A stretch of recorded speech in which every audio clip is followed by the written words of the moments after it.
E-Point builds a desire for learning. Hello friends, मैं हूं अविनाश देवांगन और ई पॉइंट चैनल में आप सबका स्वागत है। तो आज हम CSIR नेट के ऑनलाइन कोर्सेज को आगे बढ़ाएंगे, जिसमें हम रियल एनालिसिस के चैप्टर कंटिन्यूटी एंड डिफरेंशिएबिलिटी के टॉपिक्स को हम देखेंगे। यह हमारे इस चैप्टर का 6 नंबर का पार्ट है। तो आज का हमारा टॉपिक है examples on continuity and discontinuity of a function. हमने कंटिन्यूटी एंड डिसकंटिन्यूटी के बारे में पहले बता चुका है पिछले वीडियोस में। आज इसके हम कुछ एग्जांपल्स को हम देखेंगे। अगर आप हमारे इस टॉपिक के नोट्स को डाउनलोड करना चाहते हैं तो डिस्क्रिप्शन में हमने लिंक दिया है, वहाँ से आप डाउनलोड कर सकते हैं। ई पॉइंट लाया है आपके लिए CSIR नेट मैथमेटिकल साइंस के हैंड रिटन नोट्स। इस नोट्स के लिंक आपको वीडियो के डिस्क्रिप्शन में मिल जाएंगे, उससे आप क्लिक करके इसे परचेज कर सकते हैं। इस नोट्स में आपको मिलेंगे मैथमेटिकल साइंस के ये 10 parts: real analysis, linear algebra, complex analysis, modern algebra, topology, ODE, PDE, numerical analysis, calculus of addition and linear integral equation. चलिए स्टार्ट करते हैं आज का topic. Example first, the find the points of the discontinuity of the function given by. यहाँ function यहाँ पर दिए हुए हैं, इसके जो है सॉल्यूशन हम जनरली सॉल्यूशन बताएंगे मैथमेटिकल, और इसकी ग्राफ भी हम आपको बताएंगे कि इसमें ग्राफ के थ्रू कैसे डिसकंटिन्यूटी होंगे। चलिए स्टार्ट करते हैं। 5x ये हमारे पास फंक्शन है और इसके कुछ कंडीशंस दिए हुए हैं। For x is equal to 0, value of function is 0, and for 0 is less than x is less than 1/2। Function की वैल्यू क्या होंगी 1/2 माइनस एक्स, और x की वैल्यू अगर 1/2 है तो फंक्शन की वैल्यू 1/2 होती है। x की वैल्यू अगर 1/2 और 1 के बीच में है तो इसकी वैल्यू फंक्शन की वैल्यू 3/2 माइनस एक्स, और x इज इक्वल टू 1 पे 1 होती है। अब देखती है and also draw the graph of the function. चलो इसको सॉल्व करते हैं। हमको कंटिन्यूटी बताना है इन 3 पॉइंट्स पे। तो फर्स्ट हम लिखते हैं पॉइंट 0 के लिए लेते हैं। तो x इज इक्वल टू 0 के लिए 0 इज इक्वल टू हमको मिलता है, देखो x की वैल्यू जब 0 है तो फंक्शन की वैल्यू भी क्या है 0 है, तो हमने यहाँ पर 0 लिखा। अब फंक्शन की वैल्यू जब 0 में हम क्या करेंगे, कुछ ऐड कर रहे हैं यानी कि राइट हैंड लिमिट, तब उसके लिए क्या होंगे, तो 0 से ज़्यादा वाली वैल्यू, 0 से ज़्यादा वाली x की वैल्यू किस में आ रही है 1/2 माइनस एक्स, तो ये वाला हम फंक्शन इसमें लेंगे। देखिए 1/2 माइनस एक्स वाले फंक्शन में हम इसको लेंगे। तो इसमें देखिए 1/2 माइनस, जहाँ पर हमारे पास x था वहाँ पर 0 प्लस h हम रख देंगे। यहाँ पर 0 पुटअप करने के बाद, लिमिट पुटअप करने के बाद हमको मिलता है 1/2। सेम एज माइनस के लिए अगर देखें हम, माइनस के लिए भी सेम वैल्यू आएगी, इसलिए ये दोनों क्या होंगे नॉट इक्वल हो गए, इसलिए ये जो है x इज इक्वल टू 0 पर डिसकंटिन्यूस फंक्शन हो जाएंगे। अब देखते हैं सेकेंड 1/2 के लिए। 1/2 के लिए हम देखें तो 1/2 के लिए फंक्शन की वैल्यू 1/2 ही है, और अगर इसका लेफ्ट हैंड लिमिट और राइट हैंड लिमिट लिखें तो उसके लिए फंक्शन क्या होंगे, अगर 1/2 से वैल्यू जो है वो ज़्यादा है, कम है, उसके लिए लेते हैं। देखिए अगर कम है इस फंक्शन में, देखिए हमने जो फंक्शन लिया इसमें कम, अगर x की वैल्यू 1/2 से कम है तो ये हमारे पास फंक्शन है, इसलिए हमने क्या किया यहाँ पर इसमें 1/2 माइनस एक्स वाले फंक्शन को लिया। यहाँ पर हमने पुटअप कर दिया 1/2 माइनस h, क्योंकि ये लेफ्ट हैंड लिमिट है। यहाँ पर h की वैल्यू 0 रखने पर ये पोर्शन 0 हो जाएगा, और ये दोनों भी माइनस होकर ये भी ओवरऑल 0 हो जाएगा, तो इसकी वैल्यू 0 मिल गई। राइट हैंड लिमिट अगर देखें तो राइट हैंड लिमिट में अगर देखें हम तो यहाँ पर फंक्शन देखिए जब 1/2 से ग्रेटर है वैल्यू तो हमको मिल रहा है फंक्शन ये 3/2 माइनस एक्स, तो यहाँ पर हम लेंगे 3/2 minus x, 3/2 minus x, x की जगह हमने 1/2 प्लस h पुटअप कर दिया। यहाँ से h की वैल्यू 0 हो जाएगी, और 1/2 माइनस 3/2 माइनस 1/2 को माइनस करने पर मिलता है 1।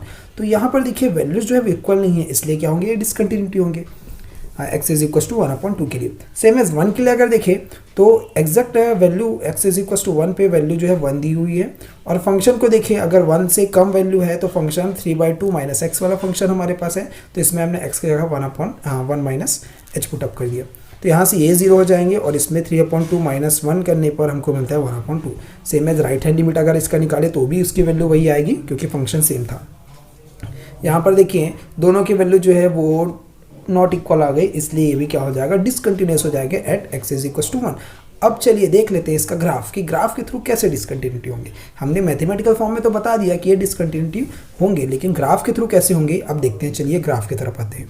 The graph of the function consist of the following, ये फॉलोइंग पॉइंट्स तो हमारे पास है जो हमने फंक्शंस दिया हुआ था उसके हिसाब से हम ग्राफ अगर बनाते हैं तो हमारे पास क्या मिलेगा। देखिए सबसे पहले पॉइंट 0 के लिए दिया हुआ था, तो पॉइंट 0 के लिए जब 0 x की वैल्यू रख रहे हैं तो y की वैल्यू भी हमारे पास 0 यानी कि फंक्शन की वैल्यू भी 0, तो हमको यहाँ पर मिल गया 0 0 पॉइंट। ये x एक्सिस y एक्सिस हमने पहले ही ड्रॉ कर लिया था। अब देखते हैं segment of a line y is equal to 1/2 minus x, इसके लिए क्या है कंडीशन क्या दिया था, 0 is less than x is less than 1/2, यानी कि x की वैल्यू हम क्या कर रहे हैं 0 से 1/2 के बीच में है। x की वैल्यू जो है 0 से लेकर 1/2 इसके बीच में x की वैल्यू है, एग्जैक्ट 0 और एग्जैक्ट 1/2 नहीं है लेकिन इसके बीच में वैल्यू है। तो y की वैल्यू क्या मिलती है हमको, देखो यहाँ जब वैल्यू पुटअप करते जाएंगे हम तो y की वैल्यू क्या मिलेगी, तो एग्जैक्ट जो है यहाँ पर 1/2 अगर पुटअप करें तो इसकी वैल्यू 0 हो जाएगी, y की वैल्यू 0, y की वैल्यू 0 यानी कि कहाँ पर आ जाएगी, ये वाले में, इस वाले पार्ट में, क्योंकि 1/2 x की वैल्यू पुटअप करेंगे क्योंकि हमको 1/2 पुटअप नहीं करना है, उससे कम वैल्यू पुटअप, तो एग्जैक्ट हमको 1/2 नहीं रखेंगे, उससे कम वैल्यू अगर रखते हैं तो 1/2 के करीब यहाँ पर कोई वैल्यू आएगी, और अगर 0 के करीब यहाँ वैल्यू रखते हैं तो यहाँ पर 1/2 से कुछ यहाँ पर कम वैल्यू आएंगी जो कि यहाँ पर वैल्यू आएंगी। तो हमारा ग्राफ लाइन कैसे बनती है, ये हमारा एक लाइन बनता है यहाँ पर इस वाले फंक्शन के लिए। सेम एज आगे हम देखें 1/2 वैल्यू के लिए अगर रखते हैं तो y की वैल्यू भी क्या थी 1/2 थी, तो 1/2 यहाँ पर ये पॉइंट हमको यहाँ से मिल जाता है, ये 1/2 पॉइंट मिल जाता है। अब आगे देखिए function y is equal to 3/2 minus x के लिए हमको ये कंडीशन दिया हुआ था 1/2 is less than x is less then 1, तो यहाँ पर x की वैल्यू क्या पुटअप करनी है हमको, 1/2 से थोड़ी सी ज़्यादा वैल्यू पुटअप करनी है और 1 से थोड़ी सी कम वैल्यू, तो 1/2 से थोड़ी ज़्यादा वैल्यू पुटअप करेंगे मतलब थोड़ा सा इधर हो जाएगा, और यहाँ पर जब पुटअप करें 1/2 से थोड़ा सा ज़्यादा वैल्यू तो ये क्या होंगे 1 के करीब थोड़े से यहाँ पर क्या हो जाएंगे, कम हो जाएंगे, 1 से थोड़े से कम मतलब यहाँ पर कोई पॉइंट आ जाएगा हमारे पास। सेम एज अगर यहाँ पर 1 पुटअप करते हैं, 1 से थोड़ी सी कम वैल्यू पुटअप करते हैं तो यहाँ पर 1/2 से थोड़ी सी ऊपर वैल्यू आ जाएगी, यानी कि यह 1/2 वाली लाइन थी ये, इससे थोड़ी सी ऊपर वाली वैल्यू यहाँ पर आ जाएगी। तो हमारा ग्राफ कैसे बनता है, एक यहाँ पर स्ट्रेट लाइन बना 3/2 माइनस x ये वाले फंक्शन का ग्राफ। तो यहाँ से क्या पता चल रहा है आपको, एक और है यहाँ पर 1 पुटअप करते हैं तो 1 वैल्यू आती है, तो वही चीज़ है 1, ये 1 वाला पॉइंट है। अब देखिए यहाँ पर क्या बता रहे हैं कि इसका ग्राफ जो है, इस फंक्शन का ग्राफ यहाँ तक गया, इस फंक्शन का लाइन यहाँ तक गया, फिर ये ब्रेक होके वापस से इसको पेन उठा के हम यहाँ से ड्रॉ किए, यानी कि अगर हमको पेन उठाना पड़े और दूसरी जगह से फिर ग्राफ ड्रॉ करना पड़े, मतलब यहाँ पर जो है ये पूरा ब्रेक आ गया। अब ये जब ब्रेक आया इसलिए क्या होंगे, ग्राफ के थ्रू जो है ये डिसकंटिन्यूटी हो जाएंगे, तो यही हमको बताना था मैथमेटिकल फॉर्म में भी ग्राफ के फॉर्म में भी। नेक्स्ट एग्जांपल हम देखते हैं, उसको भी हम मैथमेटिकल फॉर्म में और ग्राफ के फॉर्म में दोनों में हम बताएंगे। इसमें क्या बोल रहे देखो, consider the function f x is equal to x minus integer x, यहाँ पर इंटीजर फंक्शन दिया हुआ है x, where x is a positive value and the bracket x denotes the integer part of x and so that the discontinuous for all integer value of x, हमको discontinuous बताने हैं and continuous for all other values। discontinuous इस value के लिए discontinuous बोल रहे हैं integer values के लिए, लेकिन बाकी के लिए क्या होंगे वो कंटिन्यूस होंगे, और इसका ग्राफ हमको ड्रॉ करना है। देखिए हम यहाँ पर कोई नंबर ले लेते हैं, let x is equal to n ले लिया, और n क्या है, कोई इंटीजर है 0 1 2 3 4 so on, ये हमने कोई इंटीजर यहाँ पर ले लिया है। अब देखिए for the definition of the function it is clear that the function हमको यहाँ पर जो दिया हुआ था ये फंक्शन, इसके हिसाब से क्या होंगे, देखिए यहाँ पर f x is equal to x minus integer x हमने ले लिया, तो f x is equal to x minus n minus 1 क्यों लिया हमने यहाँ पर देखो एक चीज़ डिफाइन किया है, यहाँ पर x की वैल्यू जो है वो n-1 और n के बीच में है। ये क्यों हुआ, कोई भी वैल्यू इंटीजर अगर हम लेते हैं n की जगह कोई भी इंटीजर लेते हैं तो उससे एक कम वैल्यू कम वाली इंटीजर यहाँ पर आएगी, उससे एक कम इंटीजर, तो इन दोनों के बीच में x की वैल्यू होंगी। तो हम क्या करते हैं, जब भी इंटीजर फंक्शन आता है तो जो भी स्मॉल वैल्यूज़ होते हैं, अगर इससे हम कम वैल्यू n से कोई कम वैल्यू ले रहे हैं तो उसमें जो इससे स्मॉल वाली जो इंटीजर्स हमारे पास रहेगी उसको हम लेते हैं, यानी कि स्मॉल इंटीजर कौन सी आएगी, ये वाली इंटीजर आएगी। तो हमने यहाँ पर क्या लिया, इंटीजर की जगह n-1 लिया, इस कंडीशन के थ्रू हम लिया n-1 ले लिया। और f x is equals to, अगर एक्स की वैल्यू एन है तो यहाँ कोई सवाल ही नहीं है कि स्मॉल कौन सा होगा ग्रेटर कौन सा होगा, क्योंकि एग्जैक्ट एन की वैल्यू दे, एक्स की वैल्यू एन दे दी है, इसलिए इस इंटीजर एन एक्स की जगह हम एन पुट अप कर देंगे। यहाँ पर हमने एन पुट अप किया, एक्स की वैल्यू, इंटीजर की भी वैल्यू क्या आएगी, एन ही आएगी, दोनों को माइनस करने पर 0 आएगी। F x is equals to x minus n क्यों लिया हमने, देखो एक और फंक्शन लिया n+1 और n के बीच में x की वैल्यू है, तो मैंने अभी बताया कि कोई भी यहाँ पर वैल्यू अगर आती है तो स्मॉल वाले जो इंटीजर वैल्यू होंगे उसको हम लेते हैं, स्मॉल इंटीजर वैल्यू इसके ये होंगे n, इसलिए इंटीजर वैल्यू की जगह हमने n पुट अप करी, तो ये हमारे पास एक फंक्शन बन गया। देखिए फंक्शन की 3 कंडीशंस बन गए और इस कंडीशन में हमारे फंक्शन की वैल्यू बन गई। अब इसको हमको सॉल्व करना है आगे, जैसे हम पहले सॉल्व करते थे। X is equal to n हमने लिया यहाँ पर, इसके लिए लेफ्ट हैंड लिमिट वाला देखते हैं हम। F n minus 0 is equals to limit h tends to 0 f n minus h. तो यहाँ पर फंक्शन क्या बन रहा है, देखिए जब एन से कम हो रही है वैल्यू तो इसके लिए फंक्शन क्या बन रही है, एन से जब कम वैल्यू हो रही है, मतलब ये वाली फंक्शन हमारे पास बनी, मतलब ये फंक्शन हमको लेना है एक्स माइनस एन माइनस 1। देखिए हमने वही फंक्शन लिया, एक्स की जगह हमने पुटअप किया n minus h minus n minus 1, तो यहाँ से जो है देखो एन एन कैंसिल हो जाएंगे और हमारे पास बचेगा माइनस एच प्लस 1। तो यहाँ से एच की वैल्यू 0 रखने पर हमको मिलती है +1 वैल्यू। फिर अगर पॉजिटिव वैल्यू रखें, पॉजिटिव वैल्यू के लिए हमको क्या फंक्शन मिलेगा देख लेते हैं एक बार। पॉजिटिव मतलब n से ग्रेटर वैल्यू, n के लिए हम देख रहे थे, तो n से हम 0 को प्लस करें मतलब n से ग्रेटर वैल्यू को ले रहे हैं। n से ग्रेटर वैल्यू किस में आ रही, इसमें आ रही, तो हमारे पास फंक्शन बनता है x माइनस एन।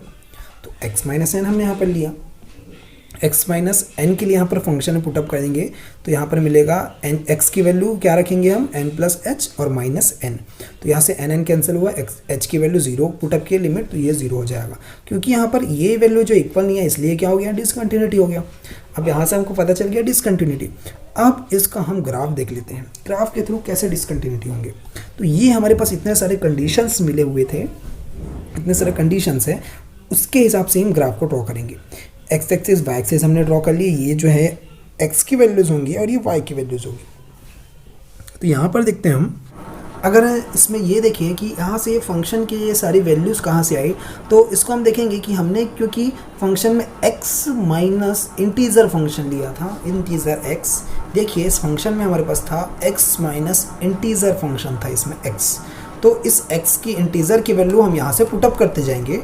देखिए अगर मैं यहाँ पर x माइनस इंटीज़र है इसलिए यहाँ पर इंटीज़र वैल्यू यानी कि सबसे छोटी वैल्यू इन दोनों में से, इसमें से इस इंटरवल में से छोटी वैल्यू जो होती है ये छोटी वैल्यू है, इसको मैं यहाँ जब पुटअप करूँगा x माइनस 0 तो हमको x मिल जाएगा। यहाँ से मैं अगर 1 पुटअप करूँ तो x माइनस 1 मिल जाएगा। यहाँ से अगर 2 पुटअप करें छोटी वैल्यू तो यहाँ पर x माइनस 2 मिल जाएगी। सेम वैज ऐसे यहाँ पर 3 पुटअप करें अगर इंटीज़र यहाँ पर तो हमको x माइनस 3, ऐसे ही ये वैल्यूज सारी आई हुई हैं। और सारे जो ये जो नंबर्स दिए हुए यहाँ पर जो एग्जैक्ट नंबर हैं उसके लिए तो फंक्शन जो है एज इट इज़ 0 ही था। तो वहाँ से चलिए अब हमारे ग्राफ को हम ड्रॉ करते हैं। देखिए यहाँ पर वैल्यूज़ अगर हम पुटअप करते जाए इस फंक्शन के थ्रू, अगर हम वैल्यू यहाँ पर पुटअप करते जाए तो हमको क्या मिलता है। देखो अगर मैंने यहाँ पर 0 से लेकर 1 के बीच में x की वैल्यू में ले रहा हूँ, यहाँ पर 0 से 1 के बीच में x की वैल्यू ले रहा हूँ, तो यहाँ क्या आएगी value y is equal to x function में यहाँ से यहाँ तक, तो हमको वैल्यू क्या मिल जाएगी, y की वैल्यू x मिल जाएगी, यानी कि जो भी वैल्यू रख रहे हैं वही वैल्यू x की वैल्यू आएगी। तो ये लास्ट कहाँ तक गया, अगर मैं 1 रखता हूँ लास्ट तो 1 तक जाएगी, 1 से थोड़ी सी कम वैल्यू रखता हूँ तो यहाँ तक जाएगी। ठीक है, अब आगे देखो x की वैल्यू अगर मैं 0 रखता हूँ तो y की वैल्यू 0, ये यहीं पर आ रही है वैल्यू। अब यहाँ पर 1 से लेकर 2 के बीच में अगर मैं x की वैल्यू रखता हूँ तो y की वैल्यू x माइनस 1, सपोज़ मैंने 2 करीब मान लेते हैं, ये 2 करीब मैं रख रहा हूँ तो 2 माइनस 1 मीन्स 1 आएंगे। तो ये क्या जा रहा है, 2 करीब रखने पर 1 पे ही आ रहे हैं वैल्यू, तो यहाँ पर करीब आएंगे वैल्यू। सेम एज बाकी जितने भी वैल्यू, सपोज यहाँ में 3 रखा तो 3 रखने पर 3 माइनस 2 मतलब 1 ही वैल्यू आ रहे हैं यहाँ पर। तो सारे ग्राफ जो हैं ये इसी के हिसाब से आ रहे हैं, सारे कर्व इसके स्ट्रेट लाइन्स। तो y की वैल्यू क्या मिल रही है, 1 मिल रही है हमको, और बाकी x की वैल्यू जो है वो चेंजेस आ रही है 1 2 3 4 सो ऑन ऐसा। ठीक है, तो हमको यहाँ से क्या पता चल रहा है, देखिए यहाँ से हमने स्ट्रेट लाइन ड्रॉ किया, फिर हमको पेन उठाना पड़ा, यहाँ पर गैप आ गई, फिर से हम स्ट्रेट लाइन ड्रॉ किए, फिर से गैप आ गई, फिर स्ट्रेट लाइन, मतलब सारे में ब्रेक आ रहा है यहाँ पर। क्योंकि यहाँ पर ब्रेक आ रहे हैं इसलिए यहाँ से ग्राफ से पता चलता है कि ये जो है डिसकंटिन्यूअस फंक्शन है। आई थिंक या कोई ये जो है वो क्लियर हुई होंगी। आगे देखते हैं हम गिवन नेक्स्ट एग्जांपल हमारा given f x plus y is equal to f x plus f y for the order value of x and y. हमको क्या करना है, एफ एक्स को कंटिन्यूस बताना है, ये कंटिन्यूस का क्वेश्चन है, हमको कंटिन्यूस बताना है at x is equal to 0। तो हमको ये बताना है कि एक्स की सारी वैल्यू के लिए क्या होंगे, वो कंटिन्यूस होंगे। तो यहाँ पर देखते हैं ये फंक्शन जो है पहले से डिफाइन है continuous function x is equal to 0 पर, लेकिन हमको सारे वैल्यूज के लिए उसको कंटिन्यूस बताना है। तो continuous by the definition of continuity क्या होंगे, f 0 plus 0 is equal to f 0 minus 0 is equal to f 0, ये तीनों जो है इक्वल होते हैं कंटिन्यूटी के डेफिनेशन से। तो R H L and L H L जो है वो इक्वल होंगे, मतलब लेफ्ट हैंड लिमिट और राइट हैंड लिमिट दोनों इक्वल होंगे। तो यहाँ से एक फंक्शन डिफाइन किया हुआ है, इसमें एक फंक्शन यहाँ डिफाइन किया हुआ है, देखिए वैल्यूज़ दी हुई हैं, तो उस वैल्यू को हमने लिखा, इसको इक्वेशन 1 कर दिया, इसको इक्वेशन 2 कर दिया।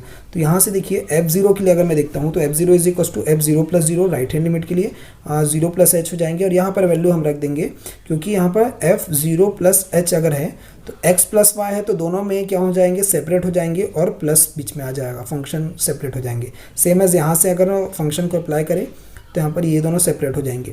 तो हमको मिलता है ये f0, क्योंकि यहाँ पर h नहीं है इसलिए इसको अलग कर दिया हमने, h इसमें लग रहा है इसलिए यहाँ पर वैल्यू पुट अप करने पर हमको मिलता है f0, तो ये हो जाएगा 2f0।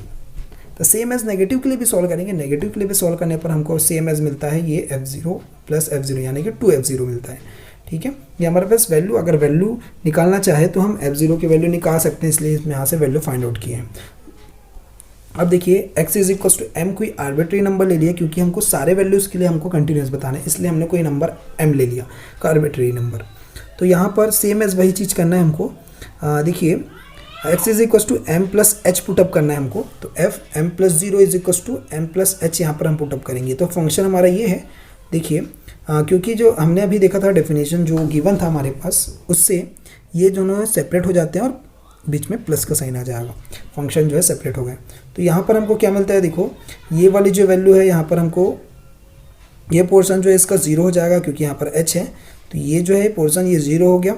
अब यहाँ से देखिए सेम एज ये वैल्यू हमको मिली, लेफ्ट हैंड लिमिट के लिए भी सेम वही वैल्यू मिलेगी ये, और फंक्शन की वैल्यू अगर निकालें एफ एम की वैल्यू, तो m को अगर मैं m प्लस 0 भी लिख सकता हूँ, क्योंकि अगर इसमें 0 ऐड करेगी कोई फ़र्क नहीं पड़ेगा, तो हमने क्या लिखा 0 ऐड करके। तो फंक्शन के डेफिनेशन से ये हमारे पास हो जाएगा।